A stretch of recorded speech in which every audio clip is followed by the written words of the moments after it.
namin, ako din naglalaba. Ako din nagluluto. Kasi hindi ko siya marunong magluto.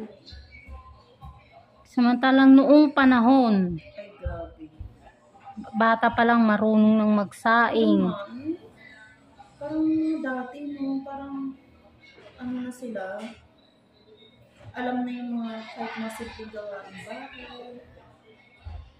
Lalo pag galing probinsya, hindi ko nila lahat na galing probinsya, ganun na. Pero ako talaga, ma'am, bata pa ako, banat na ako sa banat-banat na buto ko dyan. Kaya nag-asawa ko, hindi ako hirap sa gawaing bahay. Alam mo yun. So, sabi ko nga sa kanya, gawaing bahay, ano na naman yun? Hindi mo na ginagamitan ng utak yan, normal lang yan. Isip mo lang yung isip mo. Everyday, ganito yung ginagawa. Mama, di ka nasasaktan? Ito na naman, namumula na naman. Ano ba yan? Masarap sanang hugutin ng hugutin.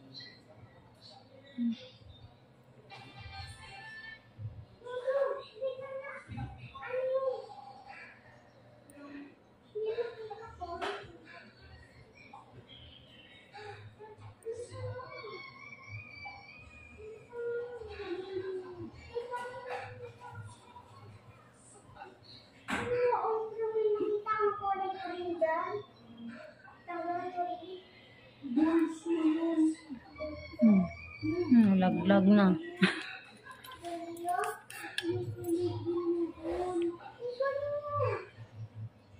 Tinaray na rin ang pauwiin na.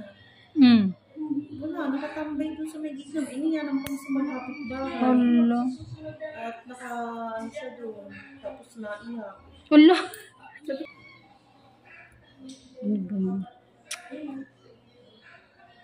Basta wag lang kayo nakawan, ma'am.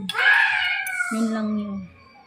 Wag lang saktan yung mga bata. Ay, yun lang talaga yung ano ko sa kanya. Sabi ko, pag sinaktan mo yung bata, wala na tayong pag-uusapan.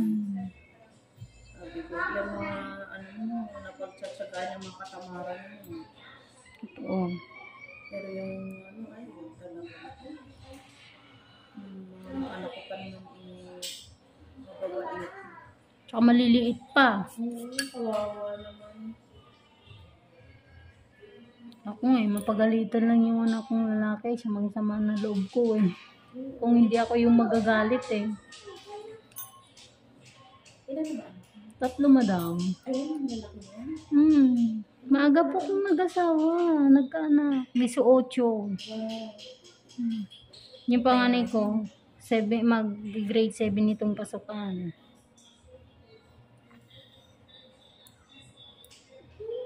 At least parang na lang din sa Barkada. Barkada ka. Ako late na ako anak. Pero ilang taon po kayo nag-asawa? 26 years old ako nagsama kami. Tapos nabuntis ako ay 20. Tagal pa rin. Ano, ma'am? Samantalang kami ng asawa ko. Kaka-ano lang namin. Kami naman kasi nakontrol naman kami. Parang nagpa-plan kami. Plano pa talaga. Kami, siya kasi gusto niya nang magkaanak talaga Medyo, pa kasi kami dati, takot pa kami magpangalan.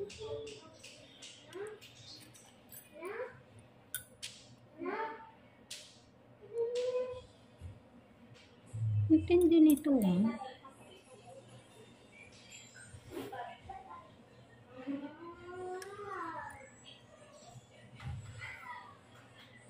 Ma'am, sabihin po masakit pero masakit talaga to.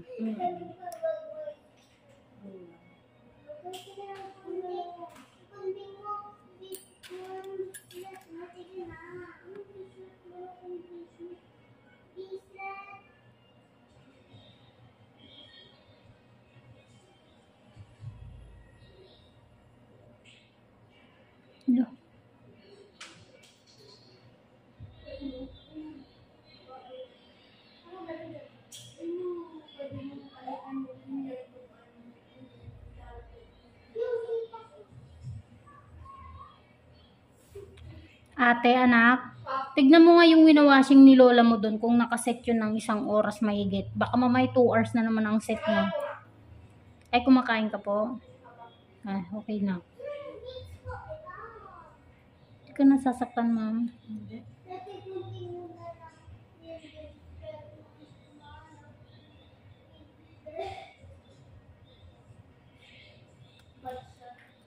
Nangitim na yung kuko mong sa tagal na siguro hindi nalinisan to.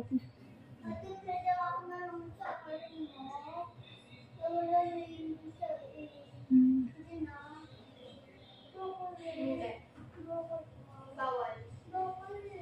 May tinanong. Oo nga po, yung kuko naman po yan.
Sarap sa tiyan.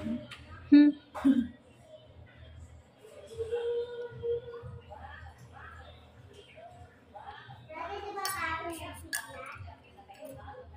Maitim ka eh.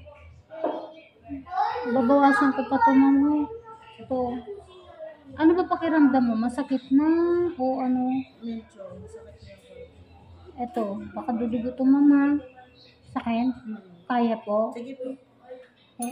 Eh, may itim pa po yun eh. May mga itim pa po. Kahit dito. Pero ito kasi hindi na talaga pwedeng at pag itinanggalan ko pa overcut na. Itim lang siya. Pero Sige lang. wag mo na lang basahin, mama. Yan, ingrown pa po yan. Sorry po. Masakit yan.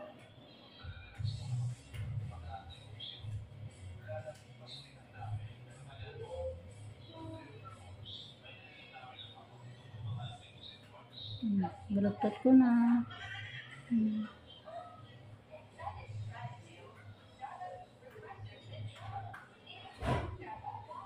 Sorry, madam.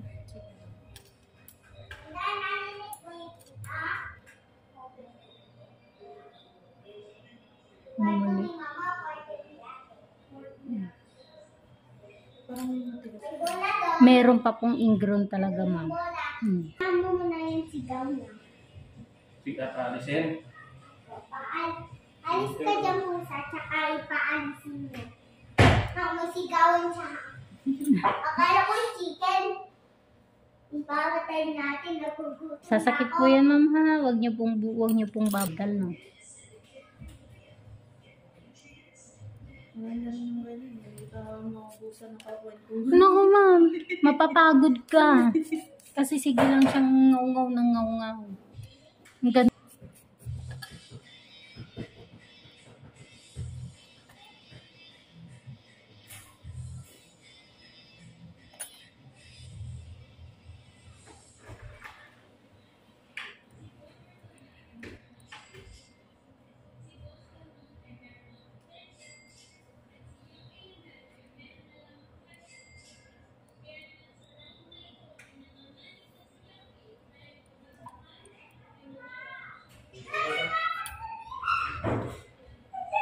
Ito naman, ma'am.